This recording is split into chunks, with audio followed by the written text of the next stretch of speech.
आज मैं आपको एक ऐसे टॉपिक के बारे में बताने जा रहा हूँ जो कि बहुत ही इम्पोर्टेंट टॉपिक है, जिसका यदि कॉम्पिटिटिव एग्जाम या अदर जनरल नॉलेज के हिसाब से बात करें तो भी बहुत इम्पोर्टेंट नॉलेजेबल टॉपिक है। तो चलिए शुरू करते हैं आज का ये important topic, immunization programme. Immunization programme जिससे कि अपन ने अलग अलग अलग अलग टाइम बहुत से वीडियो देखे, किताबें देखे, लेकिन आज मैं आपको एक समराइज करके कंप्लीट इम्यूनाइजेशन प्रोग्राम बताने की कोशिश करता हूँ। तो चलिए शुरू करते हैं इम्यूनाइजेशन प्रोग्राम। उससे पहले आप सभी का स्वागत है वासु स्टडी यूट्यूब चैनल पर। तो सबसे पहले देखते हैं अपन इम्यूनाइजेशन प्रोग्राम। इम्यूनाइजेशन प्रोग्राम में यदि अपन ब्रीफली पहले डेफिनेशन के बारे में देख लेते हैं, ठीक है। डेफिनेशन क्या है इम्यूनाइजेशन की? Immunization is a process of inducing immunity by stimulating immune system by antigen. देखिए डेफिनेशन सीधी सीधी ये बोलती है कि इम्यूनाइजेशन क्या है, एक प्रोसेस है जिसमें इम्यूनिटी को इंड्यूस्ड होती है किसी भारी एंटीजन के बॉडी में एंट्री करने पर इम्यून सिस्टम स्टिमुलेट हो जाता है। कहने का मतलब ये है कि जैसे भी कोई भारी पार्टिकल, भारी एंटीजन, भारी वस्तु बॉडी में एंट्री करती है तो उसी समय बॉडी का जो इम्यून सिस्टम वो एक्टिव हो जाता है और उस भारी एंटीजन के प्रति अपनी रेसिस्ट पावर शो करता है, जिसे ही अपन इम्यूनिटी बोला जाता है। अब इसी इम्यूनिटी को कैसे बढ़ाया जा सकता है, किस प्रकार अलग अलग रोगों के प्रति पहले ही बॉडी में ऐसा इम्यून सिस्टम मैनेज किया जाए जिससे कि उस रोग को आने के पहले ही और उसको सिम्टम्स दिखने से पहले ही उसको ख़त्म किया जा सकता है। इसीलिए अपन एक वैक्सीनेशन का प्रोग्राम ऑर्गेनाइज किया गया है जिसमें विभिन्न बीमारियों का समय समय पर टीकाकरण वैक्सीन बॉडी में किया जाता है। यदि अपन इसकी हिस्ट्री की बात करें कि भाई कब ये लॉन्च हुआ, कब कैसे क्या क्या इसमें चेंज हुआ, तो सबसे पहले अपन वर्ल्ड वाइज बात करते हैं WHO की, world health organization. World health organization ने 1974 में ग्लोबल इम्यूनाइजेशन प्रोग्राम लॉन्च किया गया, जिसे बाद में किस नाम से जाना गया? EPI, expanded programme on immunization. ये जो WHO था, मेनली इन्होंने 6 किलर डिजीज को ध्यान में रखते हुए वैक्सीन का फॉर्मेशन किया था उस समय। कौन कौन सी, यदि ट्रिक के माध्यम से आपको बताऊं, जैसे TMT PWD, ऐसे याद रखो, TMT TB, measles, tetanus, PWD polio, whooping cough और डिप्थीरिया। तो ये तो था वर्ल्ड वाइज 1974 में EPI और 6 किलर डिजीज के ऊपर वैक्सीन बनाया। अब अपन देखते हैं कि इंडिया, अब इंडिया में ये कब लॉन्च हुआ? मेनली इंडिया में 1978 में EPI प्रोग्राम लॉन्च किया गया, जो कि आगे जाकर 19 नवंबर 1985 को UIP, यूनिवर्सल इम्यूनाइजेशन प्रोग्राम के रूप में चेंज करके लॉन्च किया गया। 19 नवंबर 1985 UPI, जो कि मेनली किसकी याद में, मेमोरी ऑफ स्मृति इंदिरा गांधी की याद में इसको UIP चेंज किया गया। अब बात करते हैं कि समय समय पर इस जो इंडियन EPI था उसमें ऐड किया गया, जैसे कि अपन देखते हैं कि 1992 में CSSM ऐड किया गया। CSSM मतलब child survival and safe mother, और 1997 में RCH reproductive and child health child programme को ऐड किया गया। अब जैसे जैसे समय था उसके अकॉर्डिंग इसमें अनेक चेंजेस होते गए, डेवलपमेंट होता गया, प्रोग्राम रिसर्च होती गई और इसमें कुछ ना कुछ ऐड करते गए। इसी के आधार पर एक प्रोग्राम फिर लॉन्च किया गया, मिशन इंद्रधनुष। ये सारे प्रोग्राम किसके तहत है? इम्यूनाइजेशन प्रोग्राम के तहत। मिशन इंद्रधनुष, थोड़ा सा इसके बारे में डिटेल्स देख लेते हैं। इंद्रधनुष मेनली कब लॉन्च किया गया था? 25 दिसंबर 2014 को लॉन्च किया गया था। किसके द्वारा? The union health and family welfare ministry of India. ठीक है। यदि इसके मेन ऑब्जेक्टिव की बात करें मिशन इंद्रधनुष, तो इसका मेन ऑब्जेक्टिव था to achieve full immunization coverage for all children in the country. It means country में सभी बच्चों को इम्यूनाइजेशन से कवर कर लेना, यही मेन उद्देश्य था इसको अचीव करने का। इसके बाद यदि अपन बात करें इसमें प्रिवेंट फॉर डिजीज की बात करें, तो इसमें मेनली ये जो इम्यूनाइजेशन था वो 7 डिजीज के ऊपर प्रोग्राम मतलब वर्क किया गया। 7 डिजीज के वैक्सीन इसमें तैयार की गई। यदि डिजीज की बात करें तो वही जो पहले 6 किलर थी TMT PWD, इसमें एक ऐड किया H। अब वो कौन कौन सी? वूपिंग कफ हो गई, हेपेटाइटिस बी हो गई, डिप्थीरिया, टिटनेस, पोलियो, ट्यूबरक्लोसिस और मीजल्स। ये 7 डिजीज थी जिनको इंक्लूड किया गया और इनके ऊपर वैक्सीन तैयार किए गए। फिर इसका जो प्रोसेस की बात करें तो प्रोसेस क्या है? मिशन इंद्रधनुष कवर्स 7 डिजीज लाइक इंद्रधनुष और रेनबो हैज 7 कलर्स। देखिए, कहने का मतलब ये है कि जिस प्रकार इंद्रधनुष में 7 कलर होते हैं, उसी प्रकार इसमें 7 विभिन्न डिजीज को लेकर वैक्सीन तैयार किया गया। इसीलिए इसका नाम क्या रखा गया? मिशन इंद्रधनुष।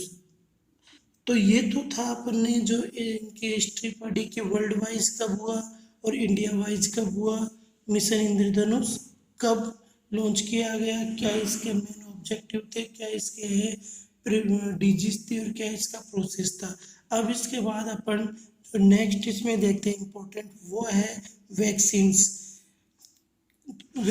कौन कौन से वैक्सीन्स कब लगाए जाते हैं, तो ये मैं आपको एकदम पूरा डिटेल से पूरी जितनी भी वैक्सीन्स है प्राइवेट गवर्नमेंट, उन्हें सभी का एक कंक्लूजन करके आपको बताना चाहता हूँ, इसलिए वीडियो को एंड तक जरूर देखें। तो बात करते हैं किसके? National vaccination schedule. ठीक है। शेड्यूल में क्या है? सबसे पहले एज, वैक्सीन, डोज, रूट। सबसे पहले जब बेबी का बर्थ होता है, एट बर्थ से ही इम्यूनाइजेशन या वैक्सीनेशन प्रोसेस स्टार्ट हो जाती है। सबसे पहले बात करें अपन किसका? BCG। एट बर्थ कितने? 3 टीके हैं, BCG, OPV और हेपेटाइटिस बी। BCG की बात करें सबसे पहले, तो BCG क्या है? अप टू 1 ईयर के अंदर इसको लगा लेना चाहिए। डोज की बात करते हैं तो 0.05 ml यदि डोज यूज करते हैं अपन। कब? यदि 4 वीक से पहले बेबी को अपन टीका लगा रहे या 4 वीक से अधिक का बेबी है तो उसको 0.1 ml डोज अपन यूज लेते हैं। यदि रूट की बात करें तो रूट कौन सा है? Intradermal, left upper arm. Intradermal कौन से? कहाँ पर? लेफ्ट अपर आर्म पर अपन ये यूज करते हैं। 8 बर्थ दूसरे टीके ओरल पोलियो वैक्सीन की 0 डोज होती है विदिन 15 डेज। 15 दिन के अंदर अंदर अपन को ये लगाना होता है। डोज होती है 2 ड्रॉप देते हैं और रूट कौन सा होता है? ओरली। इसके बाद अपन तीसरा टीका है हेपेटाइटिस बी, जिसकी 0 डोज है और ये within 24 hour, as soon as जितना पॉसिबल हो 24 आवर्स में अपन इसको दे देना चाहिए। डोज है इसकी 0.5 ml और रूट कौन सा हो गया? IM मतलब एंटीलेटरल एस्पेक्ट ऑफ थाई पर ये देना चाहिए। एंटीलेटरल एस्पेक्ट ऑफ थाई। तो ये तो अपन ने देखा कि एट ए बर्थ कितने टीके हो गए, 3, बीसीजी, ओपीवी और हेपेटाइटिस बी। अब नेक्स्ट आगे चलते हैं अपन। जैसे बेबी बड़ा होता है तो 6 वीक पर फिर अपन वैक्सीनेशन शुरू करते हैं। 6 वीक की बात करें तो मेनली 6 वीक या 1.5 मंथ, उसमें अपन फर्स्ट देते हैं पेंटावेलेंट, जिसमें 5 टीकों का मेनली 5 टीकों को एक कंक्लूजन किया गया है, जैसे डीपीटी, हेपेटाइटिस बी और Hib, diphtheria, pertussis, tetanus and haemophilia, hepatitis B हो गया, और हीमोफिलस इन्फ्लुएंजा टाइप बी हो गया। इसकी यदि अपन डोज की बात करें तो कितना 0.5 ml होता है। रूट कौन सा हो गया, IM, एंटीलेटरल एस्पेक्ट ऑफ थाई। दूसरा टीका अपना अब OPV की first dose, oral polio vaccine की फर्स्ट डोज वो 2 ड्रॉप हो गई और रूट ओरली हो गया। IPV की बात करें तो अपन ये हो गया इनएक्टिवेटेड पोलियो वैक्सीन। ये ओरली फॉर्म में था, ये इंजेक्टेबल फॉर्म में अपन इसको देते हैं। तो ये मेनली कब शुरू करते हैं, मान लो पोलियो की सेकेंड स्टेज है, उसमें थोड़ा ड्रॉप जो ओरली देते हैं वो कम इफेक्टिव होता है, इसलिए इफेक्टिव बनाने के लिए अपन इसको इंजेक्टिव फॉर्म में इनएक्टिवेटेड पोलियो वैक्सीन की फर्स्ट डोज स्टार्ट कर देते हैं 6 वीक पर। यदि डोज की बात करें तो 0.1 ml, और रूट कौन सा होता है, ID, इंट्राडर्मल। कहाँ पर, राइट अपर आर्म डेल्टोइड, जो डेल्टोइड पार्ट होता है राइट अपर आर्म का, वहाँ पर। इसमें नेक्स्ट जो टीका वैक्सीन होता है वो है rota virus first. Rota virus सभी को पता है कि मैंने किसके, डायरिया को इम्प्रूवमेंट करने के लिए अपन शुरू से रोटा वायरस देते हैं। यदि डोज की बात करें तो 5 ड्रॉप होती है इसकी, और ओरली अपन रूट से देते हैं। नेक्स्ट है इसमें न्यूमोकोकल PCV, न्यूमोकोकल वैक्सीन की फर्स्ट डोज अपन स्टार्ट कर देते हैं। न्यूमोकोकल निमोनिया को प्रिवेंट करने के लिए देते हैं, और डोज होती है 0.5 ml IM, वही ALAT रूट से अपन इसको देते हैं। नेक्स्ट अपन बात करते हैं कि 10th वीक पर कौन कौन से देते हैं। 10th वीक या 2.5 महीने पर अपन वही पेंटा सेकेंड स्टार्ट कर देते हैं 0.5 ml, और रूट IM होता है। नेक्स्ट वैक्सीन था इसमें OPV की सेकेंड डोज देते हैं, इसमें 2 ड्रॉप और ओरली, और वही रोटा वायरस की सेकेंड डोज होती है 5 ड्रॉप हो गई, ओरली हो गया। इसी के बाद अपन चलते हैं नेक्स्ट, इसमें जब बेबी 14 वीक्स या 3.5 महीने का हो जाता है, उस टाइम भी मेनली ये जो वैक्सीनेशन होता है वो है पेंटा की थर्ड डोज, 0.5 ml डोज होती है, और IM रूट से अपन देते हैं। OPV की भी थर्ड डोज होती है, 2 ड्रॉप देते हैं और ओरली देते हैं। रोटा वायरस की भी थर्ड डोज हो जाती है 5 ड्रॉप्स और ओरली। अब यहाँ पर जो अपन ने दिया था इनएक्टिवेटेड पोलियो वैक्सीन, उसकी सेकेंड डोज, और जैसे उसका डोज था 0.1 ml, और ID right upper arm deltoid पर देते हैं। और PCV न्यूमोकोकल का अपन कब देते हैं, न्यूमोकोकल कंजुगेटेड वैक्सीन, जिसकी भी सेकेंड डोज और 0.5 ml IM देते हैं। तो अपन ने 2 डोज देखी थी IPV और PCV, इसमें कंफ्यूज मत होना। ये मेनली एक तो 6 वीक पे देते हैं, फिर 10 वीक पे नहीं छोड़ देते हैं इसको, और फिर 14 वीक पे अपन इसको देते हैं, दोनों को IPV और PCV। अब नेक्स्ट अपन देखते हैं कब का, अपन ने 2.5-3.5 महीने का कवर कर लिया। उसके बाद अपन देखते हैं 9 से 10th मंथ के बीच में अपन कुछ वैक्सीन देते हैं, वो है मीजल्स फर्स्ट। लेकिन नाउ अभी इसको MR के रूप में चेंज किया गया, जिसमें मीजल्स रूबेला इंक्लूड किया गया, मीजल्स एंड रूबेला। MR की फर्स्ट डोज देते हैं, डोज कितनी होती है 0.5 ml और सबक्यूटेनियस राइट अपर आर्म पर। नेक्स्ट यदि इसमें देते हैं विटामिन ए की फर्स्ट डोज और इसके डोज होती है 1 लाख इंटरनेशनल यूनिट और कौन सा रूट ओरली। इसके बाद अपन देते हैं एक जर्मन इंसेफ्लाइटिस, जो इंसेफ्लाइट को प्रिवेंट करने के लिए अपन इसको देते हैं। फर्स्ट डोज है 0.5 ml और सब क्यूटेनियस SC। फिर इसमें है न्यूमोकोकल कंजुगेटेड वैक्सीन की बूस्टर डोज दे देते हैं 9 और 10th मंथ पर। डोज कितनी 0.5 ml और IM रूट से अपन इसको देते हैं। तो 9th मंथ पे कितने 4 वैक्सीन हो गया, MR फर्स्ट, विटामिन ए की फर्स्ट डोज, JE फर्स्ट और PCV बूस्टर।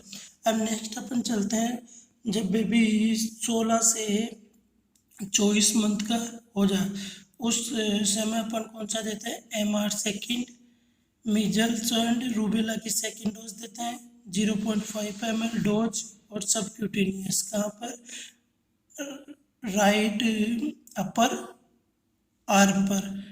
फिर पेंटन देखिए अपन DPT स्टार्ट करते हैं, डिप्थीरिया परटूनिस टिटनेस अपन दे देते हैं, वो देते हैं। इसका बूस्टर डोज फर्स्ट 16 से 24 मंथ पर 0.5 ml IM AL80 anti lateral aspect of Thai. फिर OPV की देते हैं first booster dose 2 drop orally. फिर JE की second dose, first dose 9 month पर, सेकेंड डोज 16 से 24 मंथ पर। जर्मन इंसेफ्लाइटिस डोज होती है 0.5 ml और सबक्यूटेनियस। विटामिन ए की देते हैं अपन सेकेंड डोज और इसमें डोज होती है 2 लाख इंटरनेशनल यूनिट ओरली। तो 16 से 24 में MR सेकेंड हो गया, DPT की फर्स्ट बूस्टर डोज, OPV की first booster dose, JE second होगा और विटामिन ए की सेकेंड डोज। अब देखते हैं जब अपना बेबी बच्चा 5 ईयर का हो जाता है तो उस समय अपन कौन कौन से वैक्सीन्स देते हैं। इसमें DPT की सेकेंड बूस्टर हो गई, वो 0.5 ml IM। अब यहाँ पर जो रूट होता है वो AL9 का लेफ्ट अपर आर्म पे देते हैं। कंफ्यूजन मत तो ये जैसे इसमें IM था AL80 था, लेकिन यहाँ पर अब 5 ईयर कंप्लीट होने पर कौन सा दे देते हैं अपन लेफ्ट अपर आर्म पर। इसी के साथ 5 ईयर में देते हैं अपन OPV booster second dose 2 drop orally. इसमें विटामिन की लास्ट डोज देते हैं अपन 2 लाख इंटरनेशनल यूनिट। देखिए विटामिन की लास्ट डोज आपको थोड़ा सा आगे मैं इसके विटामिन के बारे में डिटेल से बताऊंगा। इसके बाद देते हैं अपन जब 10 ईयर पर मेनली TT की फर्स्ट या TD टिटनेस डिप्थीरिया जिसको अपन बोल सकते हैं, ये भी देते हैं फर्स्ट डोज। दोनों में से एक दे दी जाती है परसेंट में और डोज का होता है कितना 0.5 ml IM अपर आर्म पर। जब 16 वर्ष है 16 वर्ष में अपन मेनली वही TT की सेकेंड डोज या TD की सेकेंड डोज अपन जब TD अवेलेबल होता है तो अपन TD दे दिया जाता है।